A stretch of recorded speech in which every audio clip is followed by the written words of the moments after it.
నమస్తే। ఈ వీడియోలో కవిత కొత్త పార్టీ గ్యారంటీనా, సిరిసిల్ల నుండే రాజకీయ ప్రస్థానం ప్రారంభమా అంటే అవునని అనిపిస్తుంది। ఇటీవల జరిగిన పరిణామాలు, లేఖాస్త్రం, బీఆర్ఎస్ అధినేత తన తండ్రి అయినటువంటి కేసీఆర్ పై లేఖాస్త్రాన్ని సంధించడాన్ని రాజకీయ పరిశీలకులు ఆ విధంగానే భావిస్తున్నారు।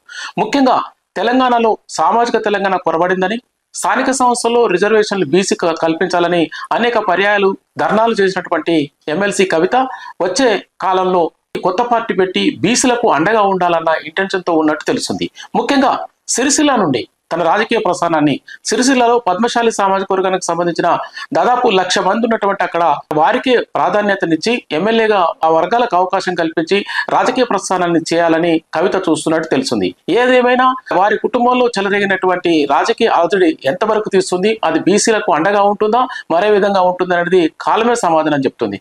ఏదేమైనా రాజకీయ పార్టీ తెలంగాణలో మరో రాజకీయ పార్టీ రావడానికి పుష్కలమైన అవకాశాలు ఉన్నాయి కాబట్టి సామాజిక తెలంగాణ నేపథ్యంలో కవిత మరో రాజకీయ పార్టీకి శ్రీకారం చుట్టనున్నట్టు, అది సిరిసిల్ల నుండే తన రాజకీయ భవిష్యత్తును పద్మశాలిల ద్వారా తెలుసుకోనున్నట్టు తెలుస్తుంది। దానికి కాలమే సమాధానం చెప్తుంది। Thank you.